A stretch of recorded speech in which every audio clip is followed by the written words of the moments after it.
Hello everyone, this is John for Poker VIP Coaching, and this is part of the Micro Speed series, where we're basically just looking at beginner everything, from just the general approach all the way up to bluffing and stats and hand history reviews.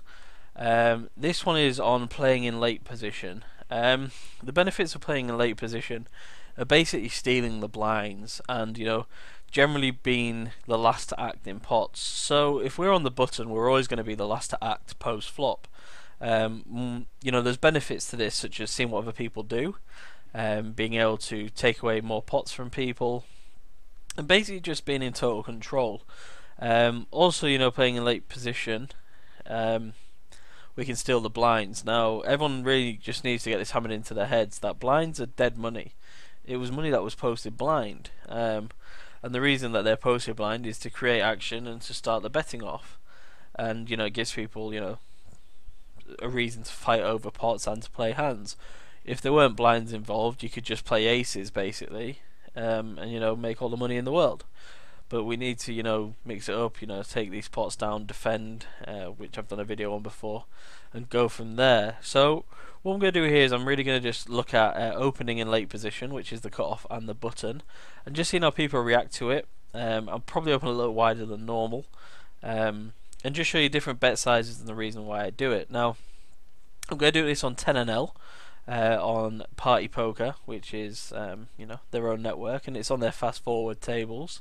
I've been playing a little bit on here, and as you can see, I'm stacked up on one table, and have a shorts, and just have a regular 100 big blind stack on the other.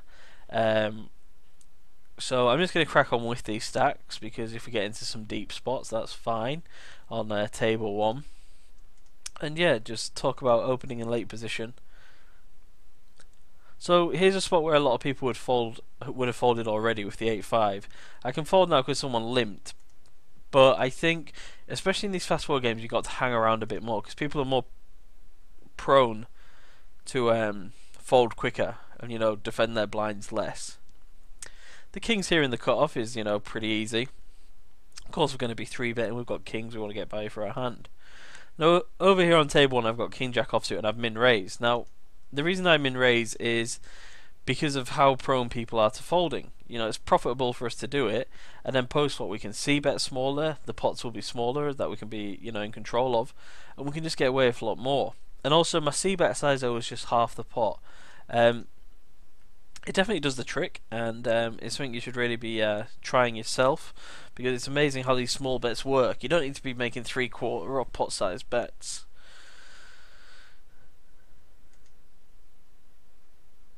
Interesting here on table 2, we could definitely be up against a 10, but he did call a 3-bet out of position. When he jams, I'm pretty confident he has a 10, so I'm actually going to go make a really easy fold. I just don't think people are bluffing here.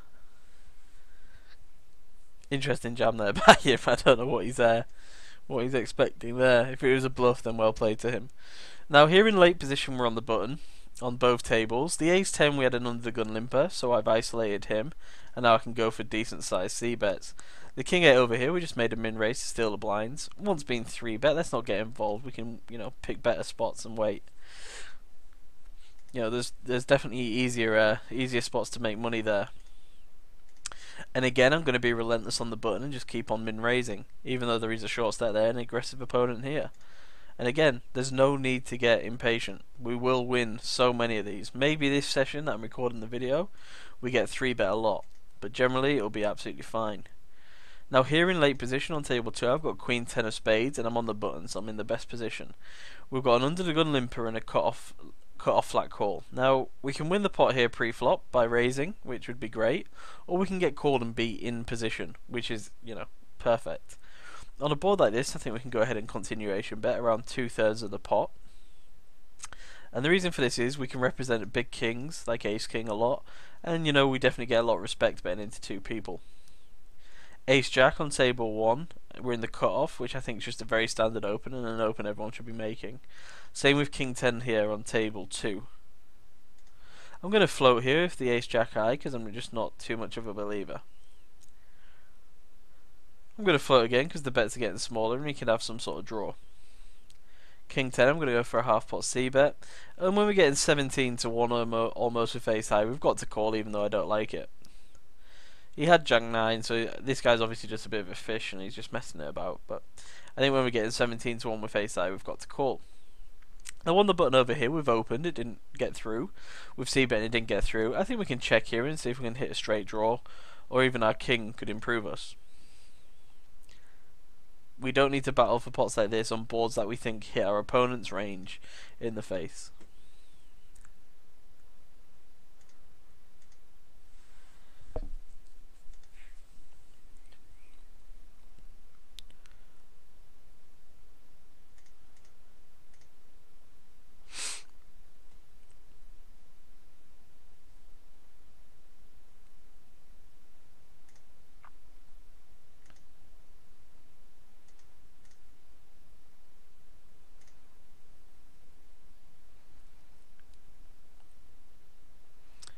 Opening in the cutoff here, late position with pocket sixes. We do this anyway for value, but even if the blinds fold, then we make 1.5 big blinds every time it gets through. So that's even making us money. Looks like we're getting quite a lot of nice playable hands here. So hopefully the video will heat up and we'll get some action. Even though I'm in late position here, I think 3-betting is just a must and it's very standard in these games with pocket kings. We need to get value for such hands. Against this short stack, I'm just going to go ahead and check and let him jam any turn. Obviously, we got the worst turn ever here, but generally it'll just be lower cards and we can be happy calling. I'm still happy calling, just hopefully we haven't run into an ace. Which we do, but I'm not too sad about that. I don't want to bet the flop and have him fold. So we can just go ahead and put it in there, and that's fine by me. It's just annoying when King's X gets cracked by ace 5, but, you know, the fish got there and we got to learn to live with that. Jack Queen here, I'm just going to go ahead and call blind v blind. I don't want to 3-bet it. And when we get checked, I'm going to check also. I'm going to value bet my pocket 9s here. And now I'm going to start value betting my queen. And that's interesting, the guy had pocket jacks and checked it on a 10 high flop rainbow and then just decided to call down. But I think I can get called there by 6s, 7s or 8s.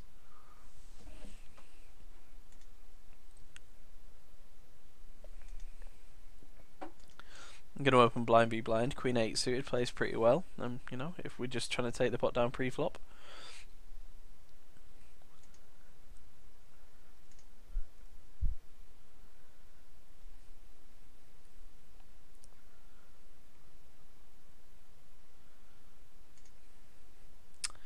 Queens here, I'm going to go ahead and 3-bet for value.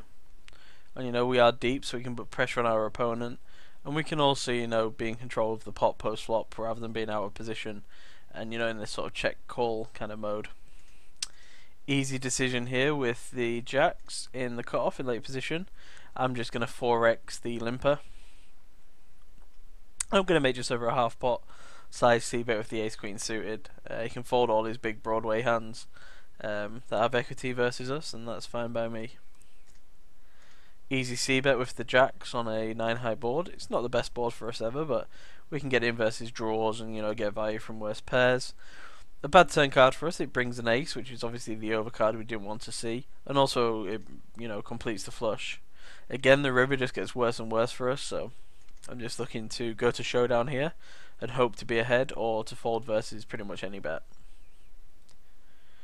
Jack Queen here, I went for a small c-bet and I've been raised. I'm just going to go ahead and fold and check the jacks. And luckily the jacks up against one of the hands we could beat.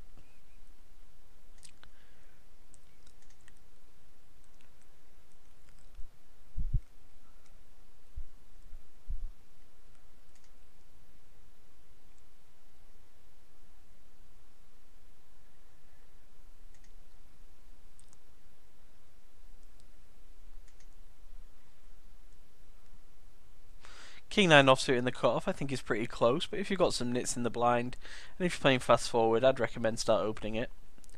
And open it until basically people see it as such. You know, don't slay the golden goose, as they say. King Queen I think is just a really easy defend. And we can call once here. King High could be ahead and we can improve with a king or a queen on the turn. And once it goes check check, I'm going to lead here on the river as a bluff to get ace highs to fold.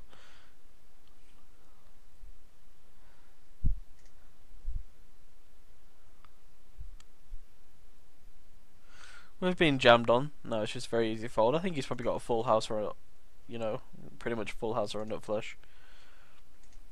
We were bluffing though, so it's quite an easy decision.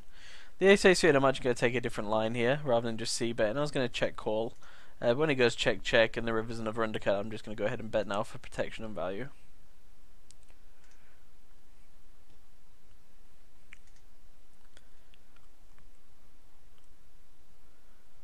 As you can see, I'm hanging around here with 8-3 offsuit. I think we can pretty much open 8-2 on the button for a long period of time before people get wise to it. It's not the best board for us, but I think a half pot c-bet is a must. He can fold sort of all his ace-5s, ace-6s, his smaller pairs, and maybe even his, king-jacks and king-10s. And then when we face a bet like this, we can just go ahead and fold and have no ego. I think that's the most important thing about, opening a late position, is not getting, madly obsessed with the hand. We don't need to win every hand that we play, because we're winning, so many small pots that, and so many big pots at showdown that the kind of mid ones take care of themselves. Ace king on both tables, one in the cutoff, which is obviously an open all day, and even the ace king in mid position. Great flop for ace king on table 1. Top pair, top kicker. Not the best turn, but I still think I need to bet for value. And we take it down.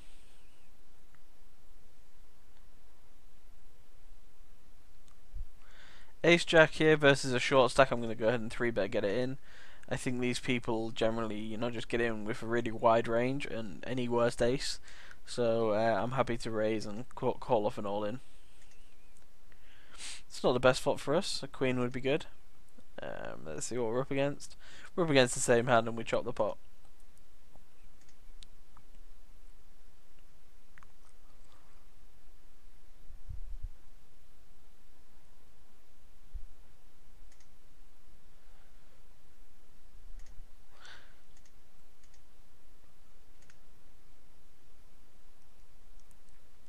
Couple of playable hands.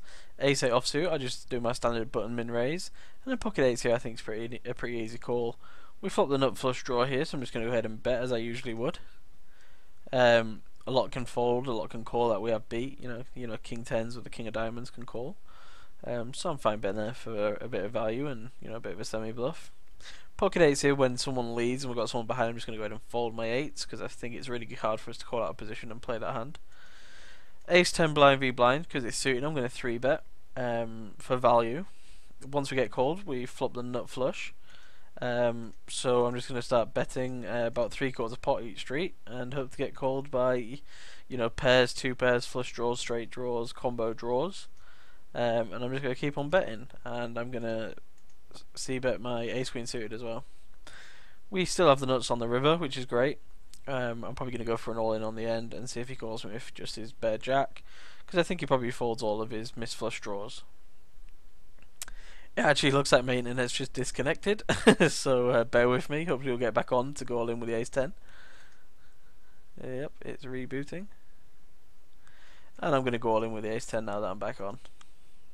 We get a quick call and he actually had a set of 9, so we're lucky that he didn't fill up. And I actually really like the way he played that hand, check calling 3 streets. A bit of a cooler there, but nothing we can do. I'm sure we've all been on the other side of it.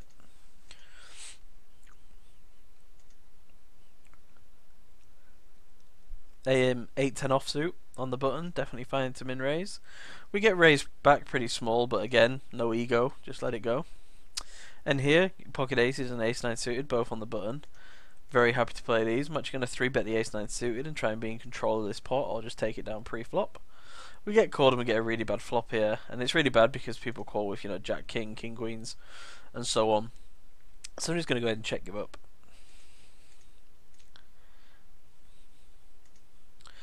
Great flop and great board for us with the aces. I'm just going to bet.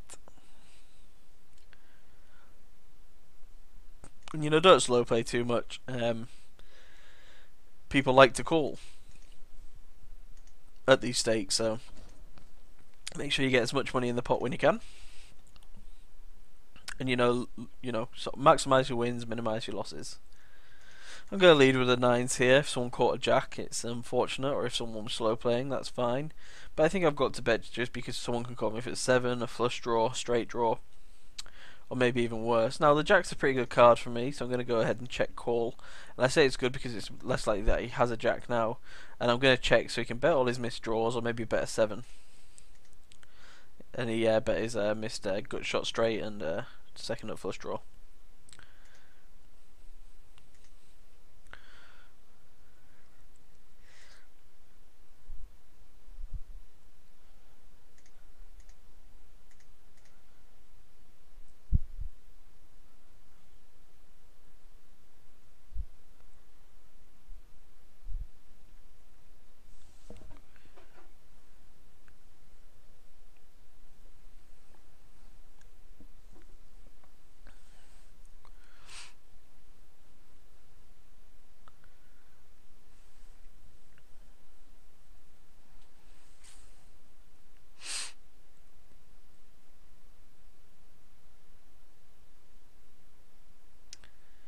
Okay, it's weird that we've got the same hand on the button both times, but I was holding on to open both of them, and just going to go with my standard min raise.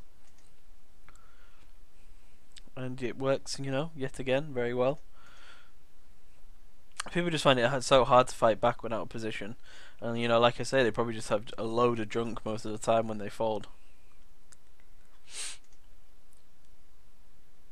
Ace king suited, just going to go ahead and raise it up.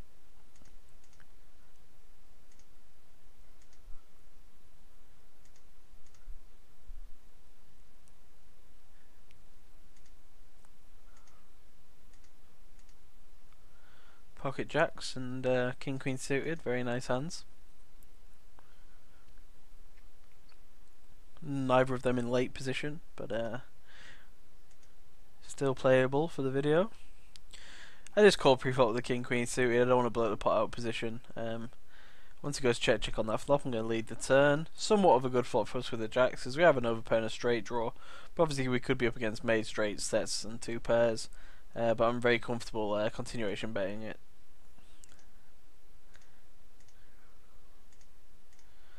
It's amazing how many hands you can get through in these fast forward games.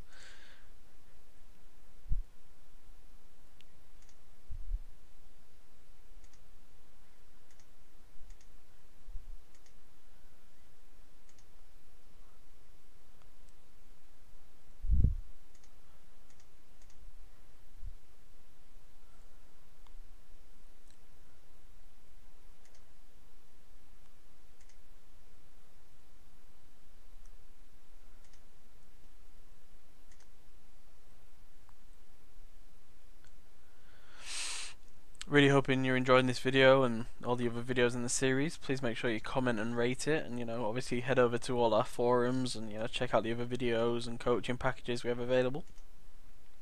If there's anything you want as well, send us over a message. Some sort of video pack, some sort of one-off video, some way of doing it, any way I can improve. We're always happy to hear.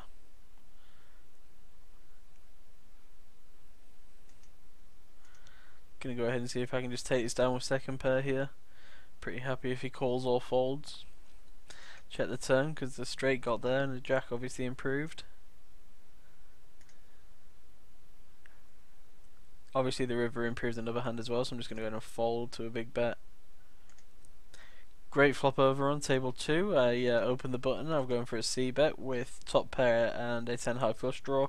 I'm pretty happy to get plenty of money in on a flop like this, but if he folds, that's also fine because we're just taking down the money.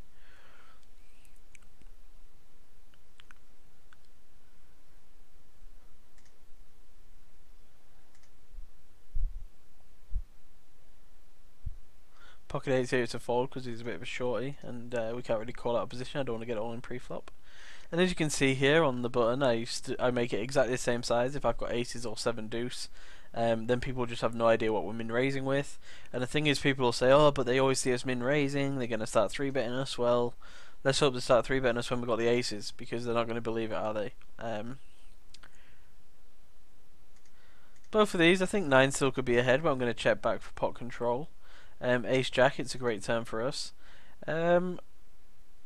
I don't think an 8's going to call us on the river, so I think all worse is going to fold, all better is going to call. So I'm going to check the 9's back. And yeah, he had king 5. And that's a spot you could really, think about going for thin value on, but not a good thought for us with ace king. I'm going to probably check call once, especially when getting 8 to 1 with 2 overs and a gut shot to the nuts. Same on the turn. Horrible river for us. I'm just going to go ahead and fold, even though we're getting a huge price. Those fish are annoying, the ones who just constantly min bet really quick. Just don't let it get to you.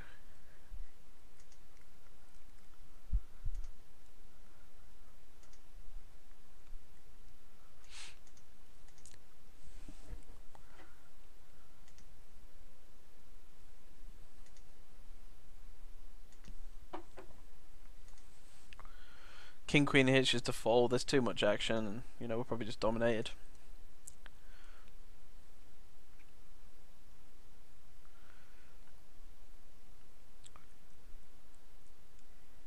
Also, we are staking over on all our sites, so apply for staking if you want to get a daily bankroll and be part of the team.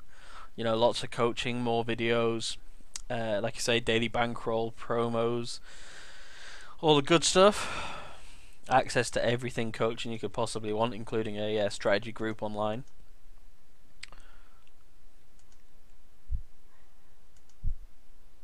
And obviously check out the forum. Forum's a great place for posting strategy, and just setting up a blog, talking to like-minded people, and just enjoying the game.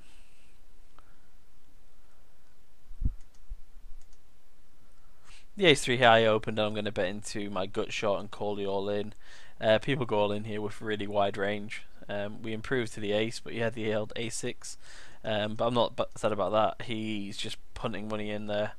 And if he's doing it with a6, I'm pretty sure he's doing it with any 2. So not a problem with that one. The ace queen over here, I've 3-bet, and I've made a really small half pot continuation bet, and that's because it's such a dry flop. King 6-3 rainbow. We rep the king really well, and it's hard for someone to play back at us, and they start folding mid pairs. I'm gonna flat here with 6-7 suited on the button. I don't think it's the thing we should do all the time, but now and then we can, and this time it's paid off. We flop a 7, and I'm just going to go ahead and flat call for deception. Slow play it a little bit. And then we can start, fast playing it on the turn when check 2. We get a fold, so I'm pretty sure we're just up against air. Here's an interesting spot in late position on the button. It limps in the cutoff, so we've 4x'd it on the button with 9-10 offsuit. And the reason we do this is to basically get folds or to isolate, so we're heads up against the fish, that basically means. And post flop, a half pot c bet will generally get the job done on boards like that. Again, I'm not fast folding the jack 4. I was going to wait to see if I could open raise the button.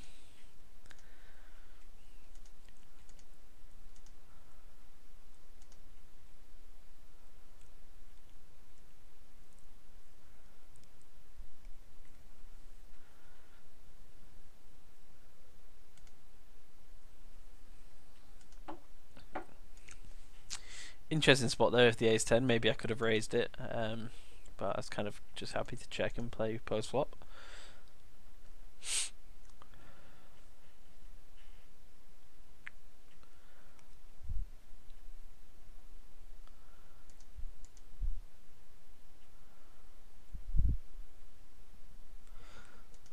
We improved to a gut shot straight draw to the nuts, but we're not going to get there.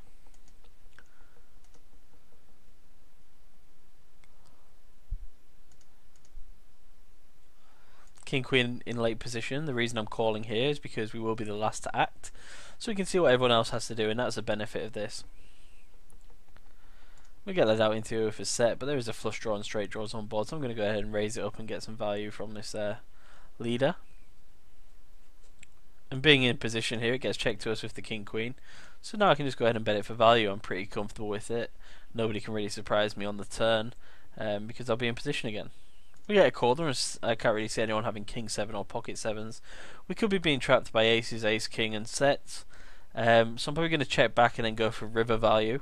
And the reason I'm doing this is just what do people have? What are people going to call me with? King jack, king 10, king 8, king 9? I think it's generally just, smaller pairs that are out there. So we can just pot control it and reassess the river.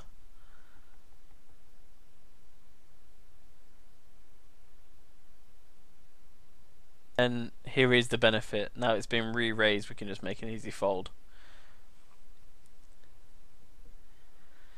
And it seems like my internet has fully crashed, so I'm actually just going to call it a video there, a few minutes early. Like I say, this is part of the micro speed series, and this was playing in late position. I really hope you enjoyed it, and please leave comments and feedback. It's great to see. And good luck on the felt. This was John for Poker VIP Coaching. Goodbye.